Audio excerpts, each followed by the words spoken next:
Welcome to the Exam Room Podcast, brought to you by the Physicians Committee. Hello, I'm the weight loss champion, Chuck Carroll. Thank you so very much for watching and downloading in more than 150 countries around the world and making the Exam Room one of the most consumed nutrition podcasts anywhere on the planet today. Today, we have ourselves a heck of a story. We'll start with a very true story.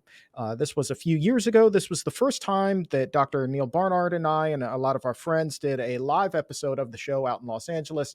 The night before, we're at a very nice vegan restaurant, unfortunately no longer there, Nick's on Beverly. And a young woman comes up to us and just wants to say hi and, say thanks. She was in town to see the show. Turns out she had come all the way from Canada to be there. And she had become so inspired by eating a plant-based diet that she wanted to join us to celebrate. And she is, once again, all the way from Canada, here to join us today.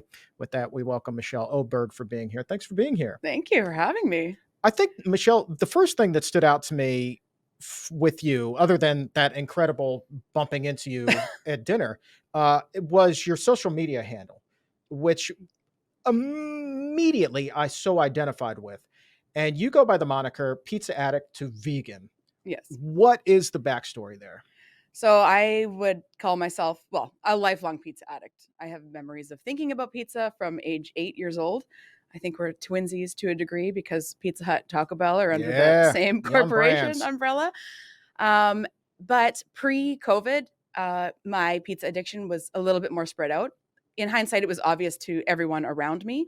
But during COVID, everything became concentrated in my own house. So my pizza addiction that was spread out between going by myself to a Pizza Hut buffet, ordering with a colleague, at a friend's, at home, at my brother's, it all became concentrated at home. And so a family member kind of shared in the heat of the moment one time that my pizza addiction was impacting him. And it was just the awakening that I needed to recognize that not only do I have the problem, but as the daughter of an alcoholic, I'm actually impacting other people with my addiction, which I didn't realize was possible with a food addiction. So how was your addiction impacting this person? So during COVID, I was ordering pizza at a minimum of 3 times a week, which meant as an addict, I'm ordering enough, not only for that meal, but enough to eat it probably for breakfast and lunch the next day. I was just going to ask. Yeah. So I'm eating pizza at a minimum of 6 meals a week, if not more. And so this person was actually in the middle of cooking dinner. And I'm like, I'm going to order pizza. And he's like, it's pretty rude. Like, I shop for the ingredients. I'm cooking you a meal. Why don't you eat what I have? I'm like, I don't want that. I want pizza. Just like a little brat. I'm like, well, I'm going to order it anyway.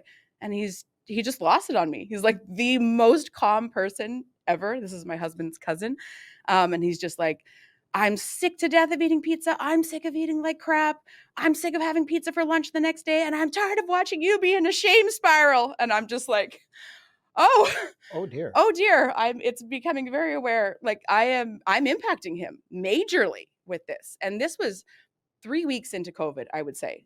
That my pizza addiction was that strong and that concentrated that's the reaction that I garnered.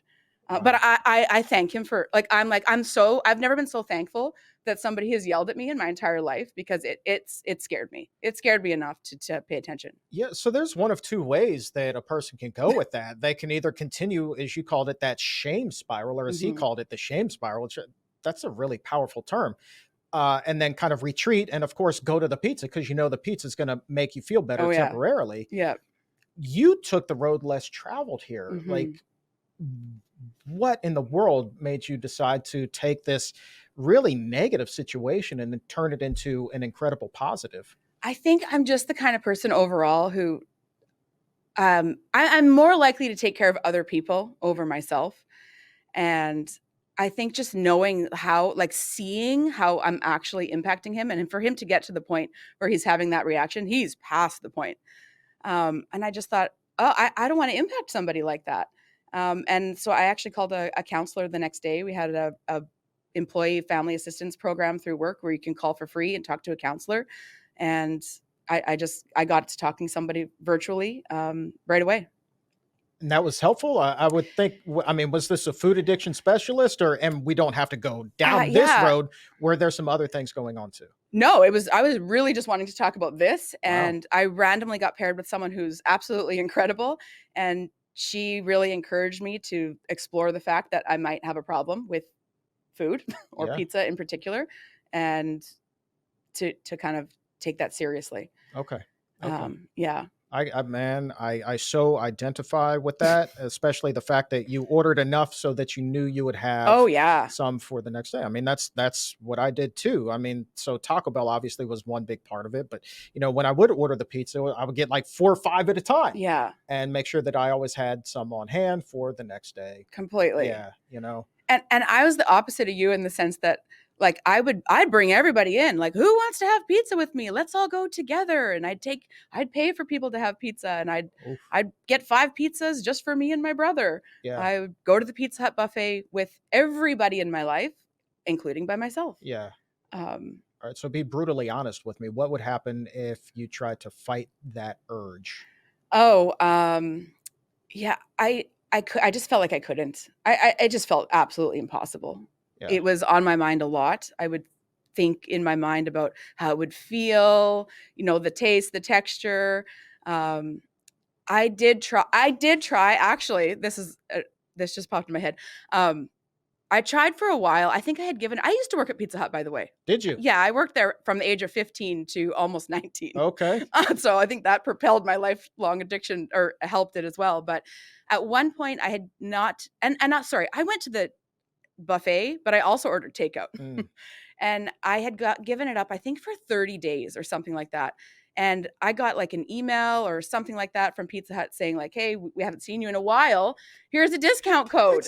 It's so low that it's just mean of Right? them. It's so freaking mean. Totally. And that was years ago. And I thought, okay, well, it's been 30 days. Like, I can have it. And I was right back in. Yeah. Yeah. Yeah. Okay. I remember, I mean, not getting my Taco Bell fix and just the switch would get flipped. I was angry. I was irritable, Oh, yeah. just totally fixated on Yeah. every aspect of the Taco Bell, Yeah. especially, when the sour cream would mix with the fire sauce and it was just like instant heaven. Yeah. But yeah, man, like that's just brutal. My brain could actually light up like with a Pizza Hut commercial in fast forward. Like, Yep. I'm not joking. Yeah. No, Like, I got you. I got you. So what did you discover when you were working with this counselor? I mean, they said, well, yeah, this is something that you might want to look into. But I mean, it's one thing to say, well, I'm just never going to eat pizza again. But then yeah. you started to take a closer look at your health overall. So what, you know, Yeah. talk to us. What did we find out about ourselves? Oh, I found out I was scared to impact other people. Around that same time, I had pretty extensive blood work done, but also my doctor had said, like, your cholesterol is really high. I recommend you going on this medication. I'm like, oh, I hate pills. Like, let me think about that. I think there's another story there. But I basically spent a lot of time grieving. I was so focused on the food. Like, so I was just grieving the loss of the pizza in my life. Like, Mhm. I thought to myself, because I've never followed any weight loss plan. I've only ever gained weight for my whole life, every year, more and more and more. And so I thought, if I were to give up, like, I have to do something that's sustainable, and can I do this permanently? Mhm. Is what I was thinking, because I don't have the mental fortitude to lose weight and gain it back. Yeah. And so I thought, so I really spent a lot of time thinking, can I live without pizza? And some days the answer was no. And I remember specifically during COVID spending about like 3 solid days, like, mourning this and thinking, can I do it? And I had to break it down. So it's not like I started by giving up dairy or Yeah. anything like that. I thought, okay, I'll say I'm going to give up pizza. But then, and I did good with that. Like, I was like 17 days, no pizza on the calendar, like marking an X, like white knuckling it. I'm thinking about it every day. I'm in an online support group, which was very helpful and necessary at the time, to see other people struggle with food addiction as well. Food addiction overall, or was it everybody was a pizza addict in this No, group? no one else, I don't think, was a pizza addict in the group, but self-identified as food Yeah. addicts in the group. Yeah. So Yeah. Yeah. Yeah. I'm listening to people thinking like, yeah, I'm also like these people, and I need to admit that I have. I guess I spent a lot of time thinking, first, can I admit that I have a problem, and secondly, can I really give this pizza up? Yeah, and I think that the layperson might be watching right now and saying to did she really just say she was grieving I the loss was. of pizza? And it sounds absolutely peculiar and Yeah. bizarre, but it's so true. The pizza was there for you when Hmm. you needed it. The Totally. pizza was your friend. That, you know, a lot of people we just can't count on. It's hit or miss, but that pizza, every time you called up to get that delivered, boom, what happened? The pizza shows up at your Yep. door. The Absolutely. buffet was there. Yep. It was, it's I don't want to call it a beautiful relationship, but maybe beautifully toxic in Yeah. that regard, For because the sure. pizza, even though it was doing a lot of damage, it never let you down at the same time. Yep. Yeah, Yeah. absolutely. Yeah. And when you're in it, when you're in the throes of addiction, all you can think about is the pizza is my life and it's my comfort and it's my entertainment and it's what I do on a Friday night and a Thursday night and a Yeah. Saturday night. Like, but what I didn't realize then was what I would gain by giving it up. I couldn't think. I didn't know there was this whole other side of possibility, Yeah. which I'm so grateful for. So let's get into where your health was at Mm, that time. Give us the tail of the tape, your yeah. cholesterol numbers, any biomarkers that you might have. Yeah. Okay. So, well, I'm Canadian, so we have different Give us the measurements. kilos. Yeah. Okay. So my triglycerides were through the roof. They were actually so high back in 2018, I think it was, that on my blood work form, it says they could not get a reading on my LDL cholesterol, which is Mm. the bad cholesterol. So I actually don't even know truly how high my actual cholesterol was. I didn't even know that was possible. Yeah, like I had a total cholesterol reading, but for some reason the LDL, which is, you want to monitor that Yeah. ideally. Yeah, I didn't know that was possible either. I had gout, which actually manifested into my wrist, Oh no. and I don't drink that much. So it's the fat, it's the cheese. Yeah. High inflammation. I had high c-peptide, which is a marker for insulin resistance. And I know just because I had high c-peptide, like higher than the highest it should be, I know I can't say I was pre-diabetic, but it's a pretty poor sign Mm-hmm. that I was heading in a certain direction. Obese. I had, well, I'm just going to throw this in there because after giving up dairy, I stopped having migraines. I know I probably still have hay fever and allergic to cats, but I don't experience symptoms from those things anymore. Um, What was the weight though? 248 pounds. 248. Yeah, All and right. I'm 176 today. Well done, my friend. Thank you. Yeah. Okay. Absolutely miraculous, life-changing. Yeah. Yeah. You just feel better. You look better. You look Yeah. happier, Yeah, totally. And I think I feel very blessed that I started with my hardest thing. Like pizza, hands down, melted cheese, my absolute hardest thing. And starting with giving up the hardest thing actually made like making further changes easier because I So wasn't as attached. you're 3, 4, 5 years in now? How many years? It'll be 4 years in April as Okay. being vegan. Right. So when was your last pizza? So 2 years into my vegan journey, I decided to try vegan pizza. Uh-huh. Ironically, we tried vegan pizza when we were at Nick's on Beverly, where I interrupted your dinner. Oh no. I mean, it was delicious, and we don't have vegan pizza like that where I'm from. So I don't really like vegan pizza isn't really a part of my life overall. For sure. What I told myself for a long time, my mantra was, and when I was like white knuckling, it was really 17 days of white knuckling myself through the pizza. And then after that, I was generally okay. But I would just tell myself, I already know what that tastes like. I'll just try something else. Like I spent 40 years of my life eating this pizza and I'm just going to try something else. I already know what it tastes like. That's really good advice for a lot of people. It helped me a lot. It sounds so simple, but it was, I don't know, it felt profound for me at the time. I think the simplest things a lot of times can be the most profound. Yeah. It's like when you have a craving, I tell people, accept the suck. That's the way that I phrase it. It's not exactly a classy term, but it's accurate.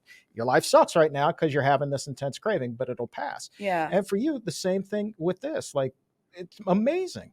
So profound. I already know what it tastes like. Yeah. Yes, yeah, you do. exactly. So what happened after you had the vegan pizza? And that's not to poo-poo vegan pizza.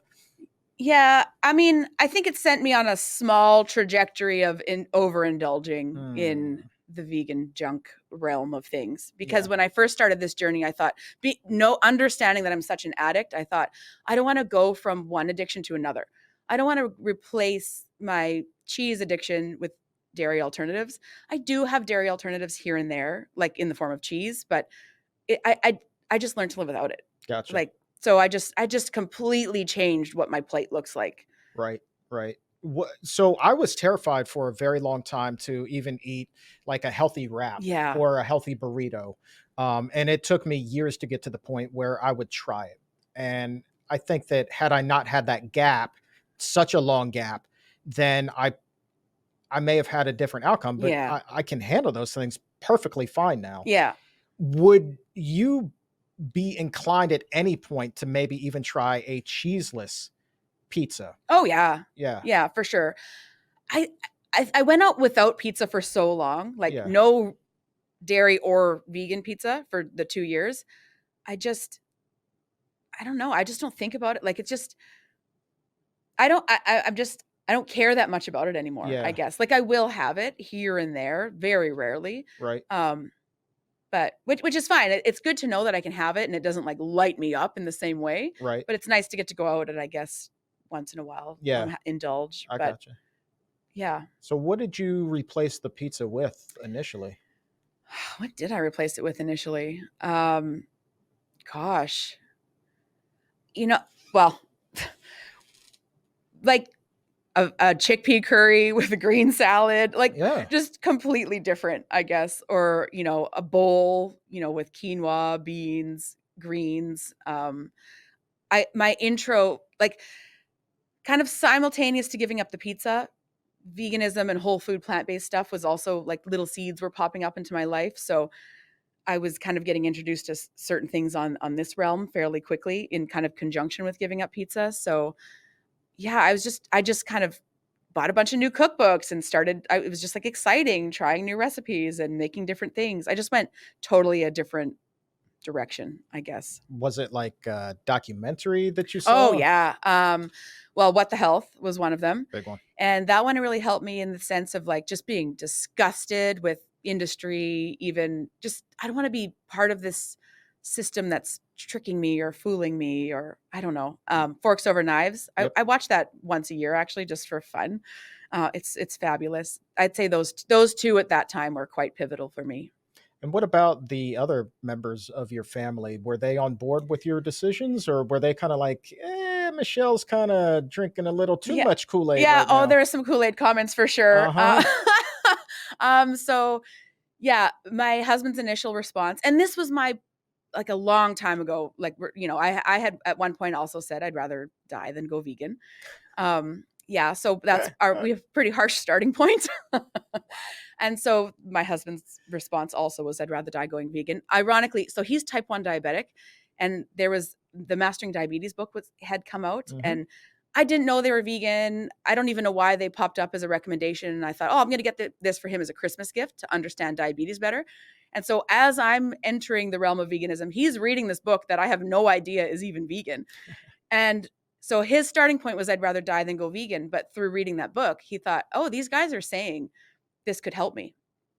And of course, he can't reverse his diabetes, but he can get better blood sugar control, use less insulin, and hopefully, prolong any negative consequences that might be coming his way as a type 1 diabetic. So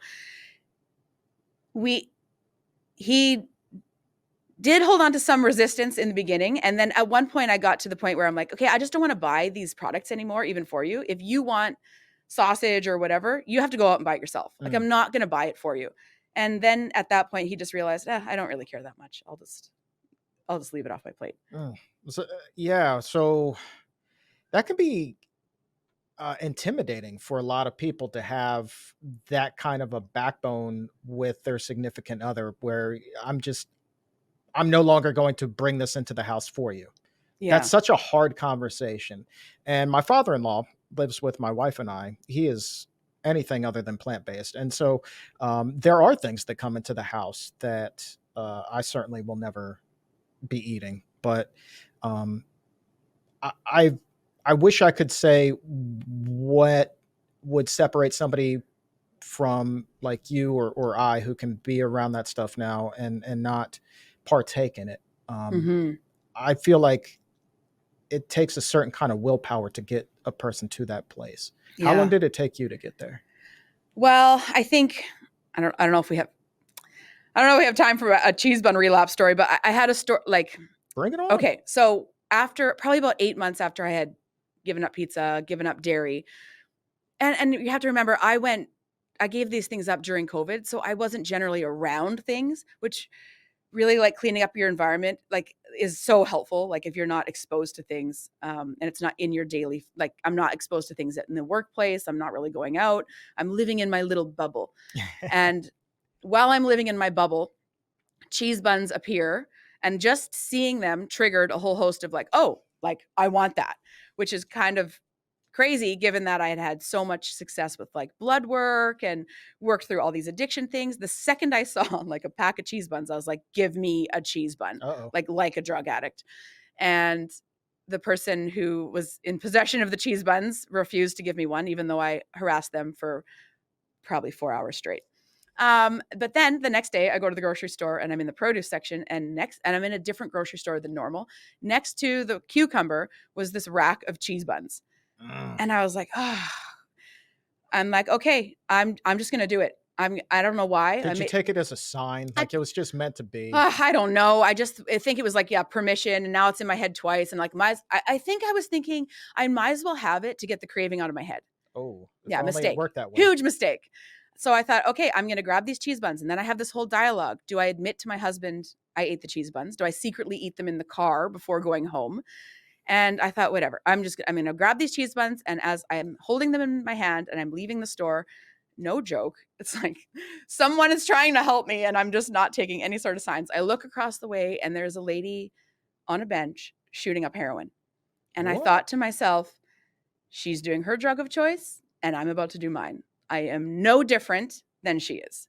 It didn't stop me, unfortunately, from eating I ate 5 of the 6 cheese buns in a row. I went home. I said to my husband, I got cheese buns. I'm eating them. And he's in the shower. He's thinking, what the heck?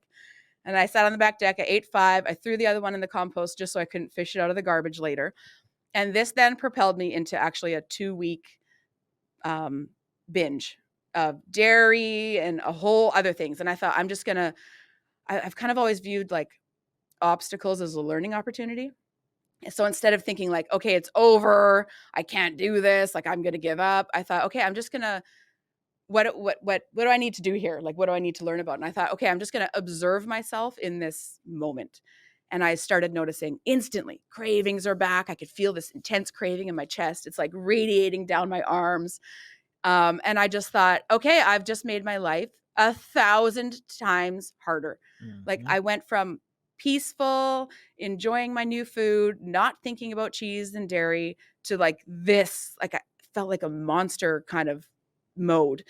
And I'm so sorry, I can't remember your original question, but from there, I thought, okay, it wasn't enough for me to know about the health benefits and how bad they are, like how bad dairy is for you. It wasn't enough for me to stay away from the cheese.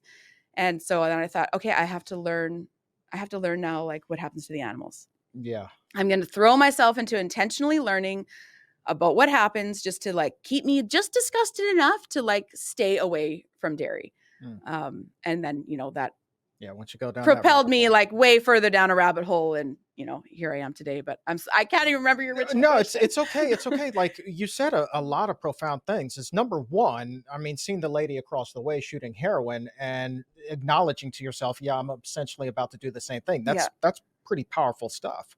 And then number two, the fact that you went so far as to throw that last bun in the compost, not the trash, but the compost. Yeah.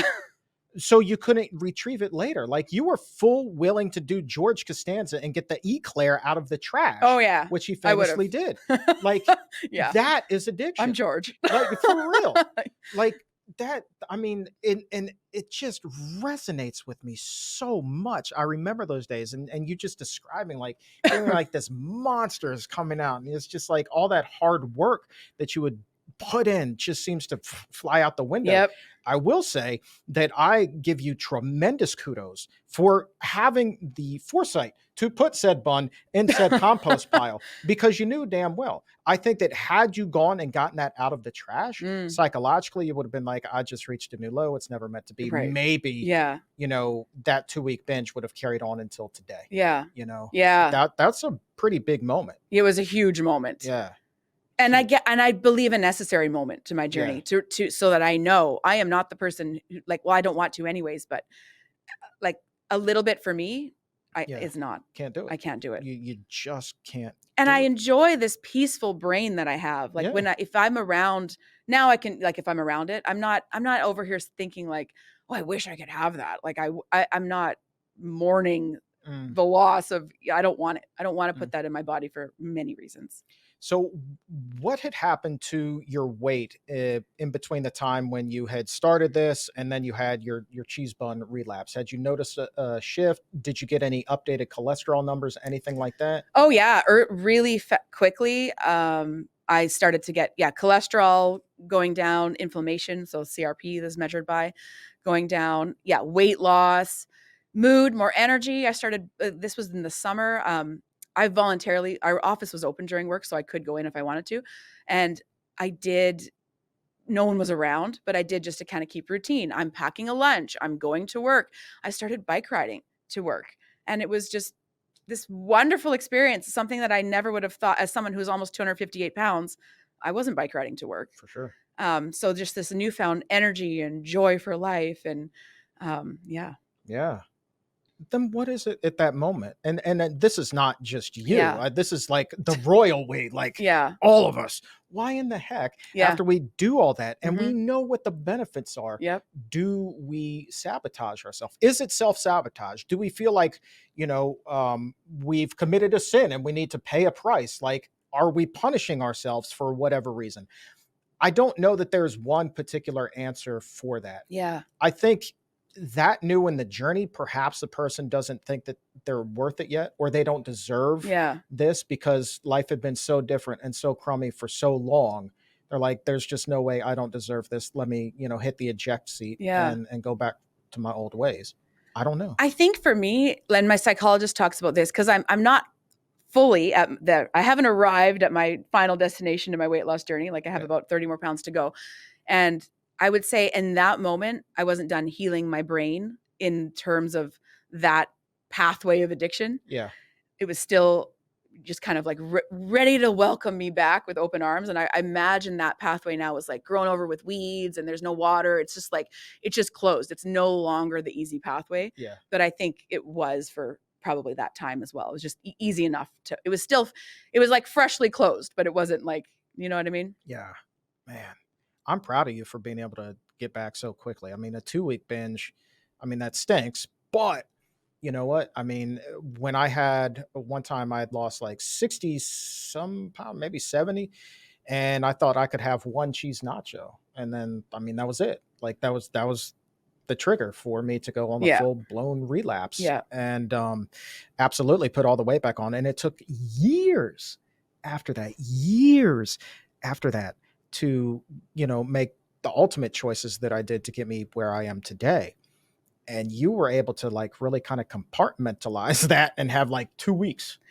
I relate to that though, because in the past when I had been trying to do something well, or like it never, if I, it could send like things are just shortening so much more now. Like now, if I go off a little bit more in terms of like excess oil or whatever, it's like a day or two. Mm. But yeah, in the past, like prior to that, it's like months, years go by before you even bother trying again. You just, like in the past, I just thought everything was hopeless, and that just it was just so out of reach for me and just not possible. So what did the 2-week binge look like for you? Were you like ordering pizza every night again? What was going on there? Yeah, so I didn't order pizza. Okay, but, that's progress. But close. Okay. I had like pizza sub at Mr. Sub, and then I would get like pizza bread. But of course, because it's not pizza with the, like I was playing these mind games, right? Yep. So basically, I'm putting melted cheese on things. Yeah. Yeah. How hard was it for you to give it up again? I feel like I was so sick of myself, and just sick of what I was witnessing. And yeah, I call it, well, there's a shame spiral. There's a black hole of despair. Like, I don't like feeling like that. And so I just wanted to get back to the peace and freedom and happiness that I knew I could quickly get back to. Did anybody express any concern to you? Okay. So I was doing these things in secret. I know about that too. So, yeah, I'm in one, and even Olive Garden, I was going. So in one day, I don't know why I would go to a place and I would eat like a foot long pizza sub.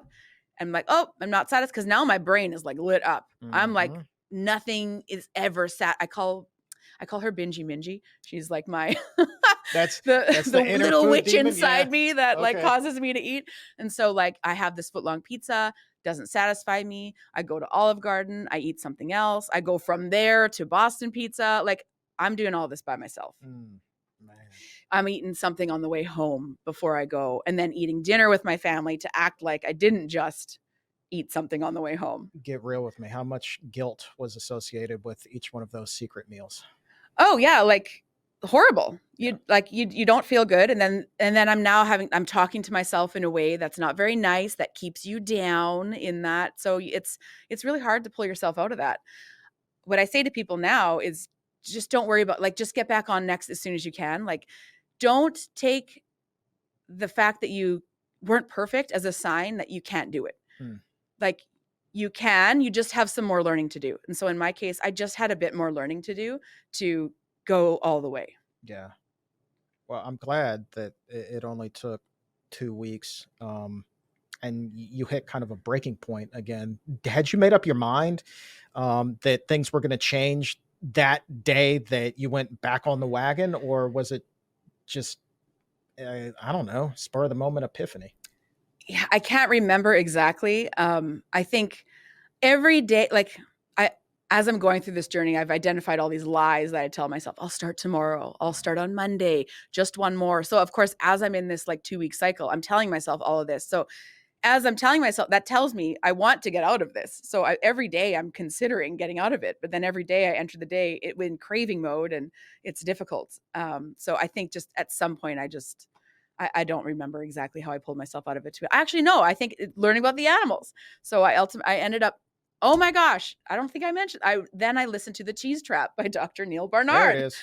Yeah. And that book changed my life. That book should be mandatory reading for everybody, everybody, especially who consumes dairy. But I remember listening to it. And at that time, my husband saying you don't have to suffer from seasonal allergies anymore, potentially. And, like, I know I still have it, but I don't have these symptoms. But he's saying all these things. And actually from there, at that time, there's an organization I follow in Canada called Animal Justice. They're similar to PCRM, but Canadian version. And they have a course that they had released called the Animal Justice Academy. So I signed up for that. It's a free 6-week course, and it talks about all the many ways that we use animals. And these things just are what ultimately keep me off. Gotcha. Yeah. Gotcha. But I'm so grateful for that binge, because if it weren't for that binge, I wouldn't be where I am now. It was necessary. I got it. So here's something that is not lost on me. I find it interesting that ultimately what got you over that hurdle was looking at compassion and love for something outside of yourself. Yeah. Have you thought about that? Yeah. I mean, I definitely like that. The compassion and love for something else, like, that's huge. It's a huge part of my life now. Yeah. And I don't know why, but that is easier for me to access. Like as I go through the rest of the journey, like I have to remember also to have compassion for myself, but it's easier to access for others, including the animals. That's a whole other practice, though, is like telling yourself that you're good enough, you're smart enough, and doggone it, people like me. Yeah. I don't know why it's so easy to have compassion and sympathy and love for virtually everyone and everything else, but it's so hard to have for ourselves. Not to turn this into a Dr. Phil type of show or anything like that, but the psychology of change is fascinating to me. Oh yeah. So how quickly did things start to fall back into place for you once you got back on the wagon? Oh, I think quickly. I don't remember it being like, it was just like a 2-week blip and then like back on, and grateful to be back on. And yeah. Good. All right. So where are we at today? I know that you say that you still have another 30 that you would like to lose. I'd like to lose 30 more. Okay. Yeah. Actually, am I allowed to share something else? Of course. Just more. This is your show. You have permission. So, in addition to compassion for the animals, like the health piece does motivate me as well. But so both of my parents didn't make it to the age of 50. And So I'm very aware of the lifestyle related diseases and how they can shorten our lifespan and impact our lives. And so, like I'm 46 next year. So I'm just like, I can't, you lose track, but I think my mom was 47 when she passed away, and maybe Wow. my dad was 48, but it's not lost on me that they did not make it to the age of 50. And I would really like to get in the right size body and healthy and be here, as long as I can. On this earth. But What did they die of? Were they chronic diseases? my mom had breast cancer. So, of course, Dr. Christy Funk is one of my favorite people as well. She has this, what she talks about boulders and obesity being a boulder against your health. So that's like a really strong why for me right now. I really want to remove that boulder. So my mom passed away from breast cancer. My dad, we think it was heart disease just because, well, he was an alcoholic. And he went to bed on St. Patrick's Day, which is ironic. It probably would be a badge of honor for him. He went to bed and never woke up.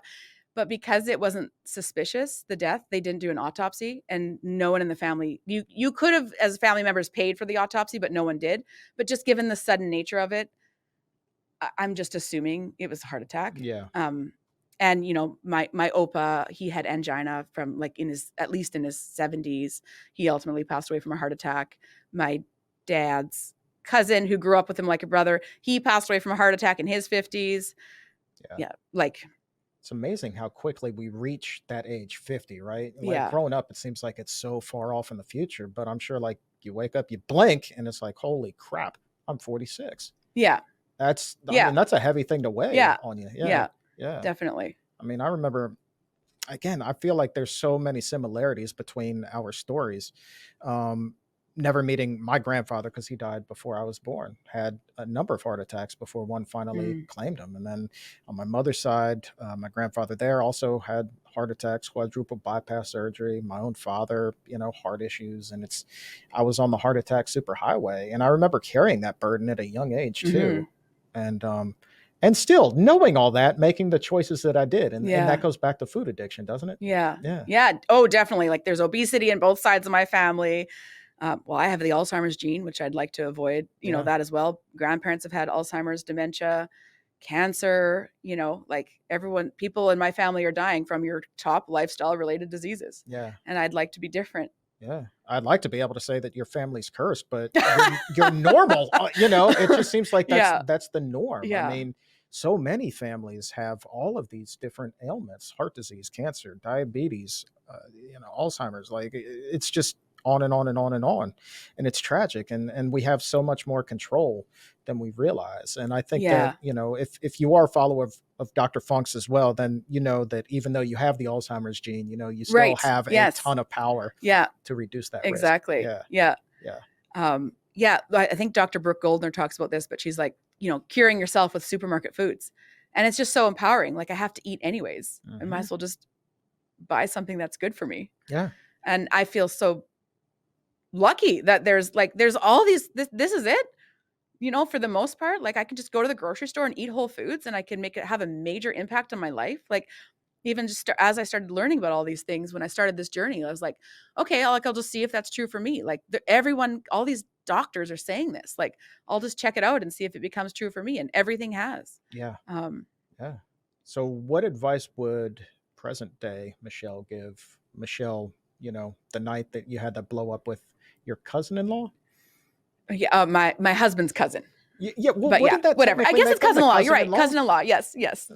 What would I tell myself? Yeah.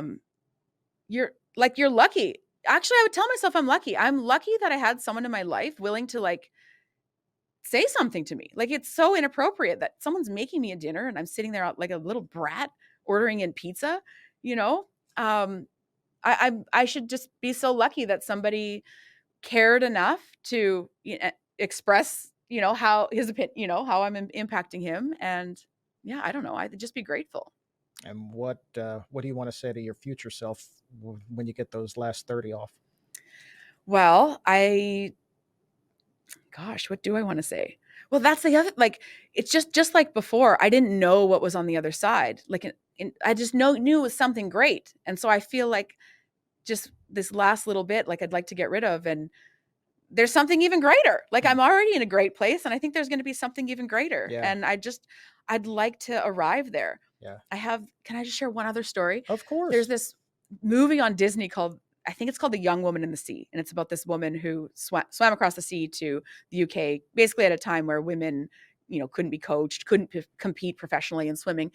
Anyways, in this movie, I insert myself, and I would say only after watching that movie have I been able to actually visualize the finish line. It's always felt more like a wish.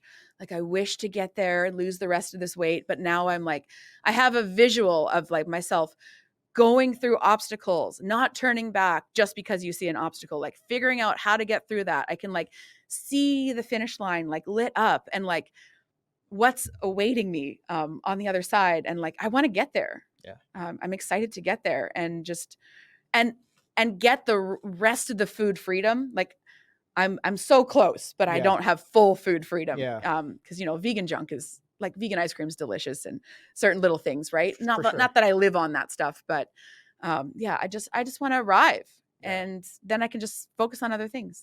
Dr. Barnard and I were talking recently on the show about those plateaus, and so I'm hoping that you had the opportunity to see that episode, and Yeah. maybe you learn some tips and tricks that might be able to get you to where it is that you ultimately will go. And I'm not Yeah. going to say hope to. I'm going to Yeah. say you will. Aw. Yeah, you're going to get there.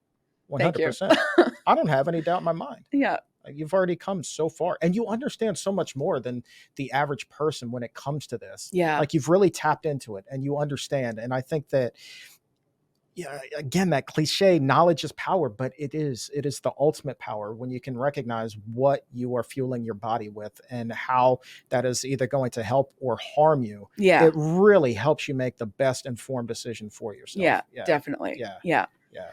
Yeah. I think like getting the rest of the way there, like just simple things like eating 3 meals a day. I'm focusing more lately on just like a little bit bigger meal at breakfast. And I had beans the other day for breakfast just because we had like leftover beans from the night before. And I thought, oh, like I really am like noticeably fuller for longer. Yeah. And that I eat weird breakfast sometimes, but so like beans for breakfast, I think is actually going to be like one of my new staples. Isn't that a big thing over in the UK? Like, don't they Yeah, do I like guess. beans on Yeah, toast? that's true, right? Like, yeah. It's normal. And one of the things that Dr. Barnard was talking about is, well, yeah, like avocado toast is delicious, not going to help you with your weight loss Yeah. goals. But you put the beans on there, Yeah. those certainly will. Right. Yeah, Yeah. exactly. Feel good about it. Yeah. It's still kind of got that creamy consistency. Yeah. Actually, that's not half bad. What kind of beans did you put on the toast? Well, we make refried beans in the Instant Pot. Oh, I didn't put any on. It wasn't even on toast. I just ate the beans. They're just plain by themselves. Just with the spoon? Yeah. Feed me the beans. Yeah. I mean, No. I had other things too, like beets, but yeah. But they would spread well on the toast too. Yeah, it would. Oh yeah, for sure. That's not half bad. I might try that. I like where your head's at. Thank you. We're learning today. Yeah. So good deals. What are some of your other favorite foods? Oh, wow. Beets, all beans, greens. I love curry with like the Esselstyns have a dressing that's like been my standard from like day one. It's called 3-2-1. So it's balsamic vinegar, Dijon mustard, lemon juice. And so 3-2-1 is the ingredient. So 3 tablespoons of balsamic, 2 tablespoons of Dijon, and then juice of 1 lemon. Yeah. That lives like I make that every single week, and then we just put it on greens, and we might add extra veggies to our salad. But that's a staple in our lives. That sounds good. But yeah, like a tofu bean chili with the salad, curry with the salad, always fruit. Beans, beets, and a smoothie for breakfast. I'm noticing the curry theme. Like that was like one of the first meals you remember. Like was that green curry that you started? We've always made a chickpea curry. Mm. We just didn't, instead of putting like oil in, we just do it without the oil. Gotcha. Yeah. So that I think that's probably why. Curry's so and good. then like a nice salad at lunch with a soup. Yeah. We have so many recipes we make now. We can't even keep track. Well, we have a master book to try and keep track, but it's insane. You have a master book? Well, yeah. A big recipe database? Basically. Nice. Yeah. Right. We're very organized because otherwise we can't remember. I like to support the vegan authors, and we have so many cookbooks, and it's fun. It's kind of like I usually cook and actually watch the show while I'm meal prepping. So this show? Yeah, of course. Wow. Yeah. Awesome. Well, Thank you. When I moved from the support group during COVID, like I ultimately didn't need the support group anymore. Exam room became my support group. And so, so I would have the exam room live on in the kitchen while I'm preparing food. And actually I had a habit of exam room live while I was meal prepping, and it could be while I'm out for a walk. in the car. Like I always had something on where I was learning. The Cheese Trap is on Audible, How Not to Die by Dr. Michael Greger. Like I'm absorbed in this constant state of like learning to keep like inspired. And I still do all of that to this day, actually. Just it's Awesome. kind of become a hobby. Awesome. Well, Just cool. enjoy it. I'm glad to be a healthy habit. Yeah. Like that's really cool. I'm honored. Thank you, Michelle. Man, daggone. I feel like there is another chapter to your story that has not been written yet. So I look forward to having you on to toast to the final 30 that are going to be gone. But I think that you're so well on your way. And I'm really happy for you and proud that you were here, and Thank you. proud of all the progress that you made. And thanks for coming all the way from Canada. By golly, thanks to for join us having here. me. Yeah, This is what a dream. Like I'm so lucky. I know. I just can't even believe I'm having an out of body experience right now. I just can't even believe I'm here. You kidding me? I can't believe we're here. So thank you so much. Like this is really cool. So we've got all of your social media stuff in the Instagram. We've got all of your social media stuff in the episode notes below. So absolutely go give a follow. Fantastic story. Awesome. Thank you so much. Thank you.